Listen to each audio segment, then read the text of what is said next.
Una historia de los judíos de Paul Johnson. El concepto de un universo moral superpuesto al físico determina el enfoque del primer episodio auténticamente histórico de la Biblia, la descripción del diluvio universal en el capítulo 6 del Génesis. Ahora ya no se duda de que hubo una enorme inundación en Mesopotamia. La primera confirmación de la versión bíblica llegó en 1872 cuando George Smith del Museo Británico descubrió una narración del diluvio en las tablillas cuneiformes encontradas por Austen Henry Layard en 1845-1851 en Keyunjik, Nínive, en la biblioteca del Palacio de Sennacherib, lo que se vio confirmado por otras tablillas encontradas en el Palacio de Asurbanipal. En realidad, esta era una versión asiria tardía, interpolada al final de una narración épica muy anterior llamada Gilgamesh, que se refiere a un antiguo gobernante sumerio de Uruk en el cuarto milenio a.C. Antes de los asirios, tanto los babilonios como los lejanos sumerios conservaron recuerdos de un gran diluvio. En la década de 1920, Sir Leonard Woodley descubrió y excavó Ur, importante ciudad sumeria de los milenios cuarto y tercero antes de Cristo, mencionada en la Biblia hacia el final de su parte prehistórica. Mientras investigaba los estratos arqueológicos más antiguos de Ur, Woodley se empecinó en hallar pruebas de la existencia de una inundación de enormes proporciones. Descubrió un depósito aluvial de 2,40 metros y lo situó entre los años 4000 a 3500 a.C. En Shuruppak encontró otro impresionante depósito aluvial y otro de 45 centímetros en un estrato similar de Kish, pero estas fechas y las de Ur no concuerdan. Después de reseñar los diferentes sitios que habían explorado a principios de 1960, Sir Max Mallowan llegó a la conclusión de que en efecto se había producido una inundación gigantesca. Después, en 1965, el Museo Británico realizó otro descubrimiento en sus depósitos, 2 tablillas referentes al diluvio escritas en la ciudad babilónica de Sippar durante el reinado del rey Ammisaduqa, 1646 a 1626 a.C. La importancia de este último descubrimiento consiste en que nos permite centrar la atención en la figura del propio Noé, pues nos relata cómo el Dios, habiendo creado la humanidad, se arrepintió y decidió destruirla mediante la inundación. Pero Enki, el dios del agua, reveló el plan de la catástrofe a cierto rey sacerdote llamado Ziusudra, que construyó una embarcación y así sobrevivió. Es indudable que Ziusudra existió en realidad. Fue rey de la ciudad babilónica meridional de Shuruppak alrededor del 2900 a.C. y así consta en la primera columna de la lista de reyes sumerios.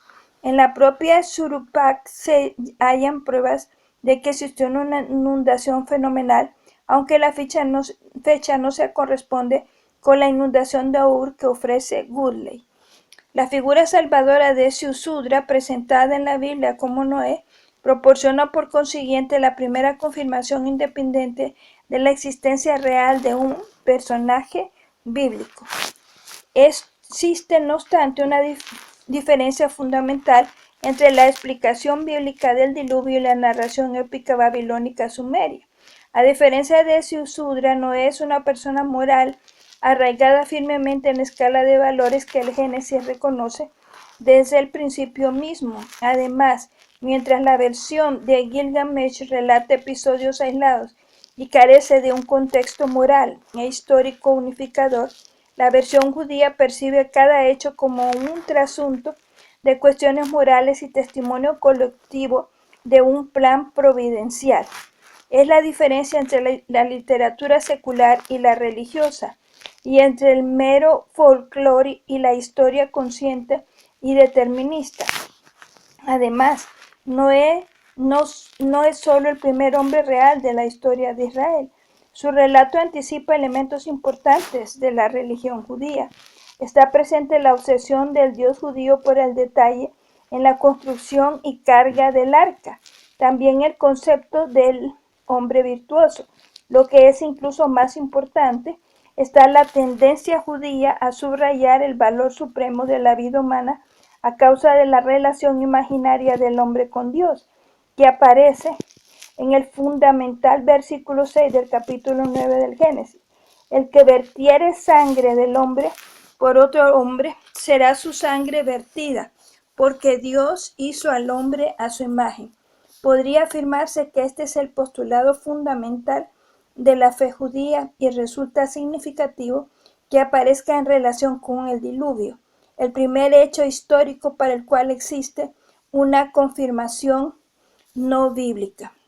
Los pasajes que tratan del diluvio también contienen la primera mención de una alianza y la más antigua referencia al país de Canaán, pero estos temas se repiten con mucho más énfasis cuando recorremos la lista de los reyes que siguieron al diluvio y llegamos a los patriarcas. Ahora podemos retornar a nuestro interrogante acerca de la identidad y la procedencia de Abraham. En los capítulos 11 al 25 de Génesis, la Biblia afirma que inicialmente Abraham descendía de Noé, que emigró de Ur de los Caldeos, primero a Harán y después a varios lugares de Canaán. Viajó a Egipto en tiempos de hambre, pero retornó a Canaán y terminó sus días en Hebrón, donde realizó su primera compra de tierras. El fundamento de este relato bíblico es historia. La referencia a los caldeos es anacrónica, pues los caldeos no penetraron en Mesopotamia meridional antes de finales del segundo milenio antes de Cristo, y se asigna a Abraham una fecha muy anterior, más próxima al inicio del milenio. Se mencionó a los caldeos para identificar a Ur a los ojos de los lectores de la Biblia en el primer milenio antes de Cristo. Sin embargo, no hay motivo para dudar de que Abraham vino de Ur, como afirma la Biblia, y esto ya nos dice mucho acerca de su persona, gracias al trabajo de Huxley y sus seguidores. En primer lugar, lo asocia con una ciudad importante, no con el desierto. Los hegelianos, como Wellhausen y su escuela, con su concepto de la progresión determinista de lo primitivo a lo refinado, del desierto a la ciudad, percibieron inicialmente a los hebreos como sencillos pastores, pero la Ur excavada por Huxley tenía un grado relativamente elevado de cultura. Este encontró allí en la tumba de Mescalamdud, héroe de la buena tierra, un soberbio yelmo de oro macizo trabajo en la forma de una peluca, los rizos del cabello en relieve y un estandarte religioso para procesiones adornado con conchas y lapislázuli. Encontró también un sigurat gigante, el templo elevado sobre plataformas múltiples que cabe conjeturarlo, inspiró la historia de la Torre de Babel. Este fue el trabajo de Ur-Nammu de la tercera dinastía 2060-1950 a.C., un gran legislador y constructor que dejó su retrato en una estela, uno de cuyos fragmentos ha llegado a nosotros en la forma de un trabajador que lleva una pica, una paleta y un compás de agrimensor.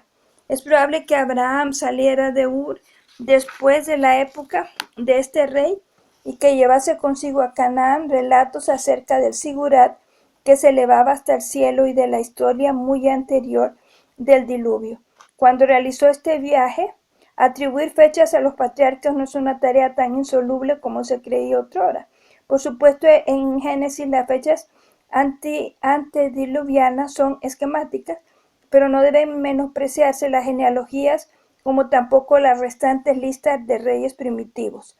Las listas de faraones suministradas por fuentes como Manetón, un sacerdote egipcio que vivió en los tiempos helenísticos hacia 250 a.C., nos permiten asignar fechas a la historia egipcia con razonable seguridad, por lo menos hasta la primera dinastía hacia el 3000 a.C. Bueno, seguiremos luego con, Beroso, un sacerdote babilónico que coincide más o menos con Manetón, nos aporta una lista análoga de reyes para Mesopotamia y la arqueología ha exhumado a otros. Si examinamos la lista de nombres antes y postdiluvianos en el Génesis, encontramos 2 grupos con 10 nombres en cada uno, aunque las fechas varían, como entre el caso original texto masorético hebreo, en la versión griega de los 70 y el Pentateuco samaritano. Estos agrupamientos son similares en los registros literarios no bíblicos y las fechas más antiguas de la Biblia son análogas a las vidas de los reyes sumerios antes de la inundación de Shuruppak. La más antigua lista de reyes consigna solo 8 reyes antediluvianos, pero Veroso menciona 10, lo cual concuerda con el esquema de Génesis. El nexo de los dos quizás sea Abraham, portador de la tradición. Que el Señor los bendiga.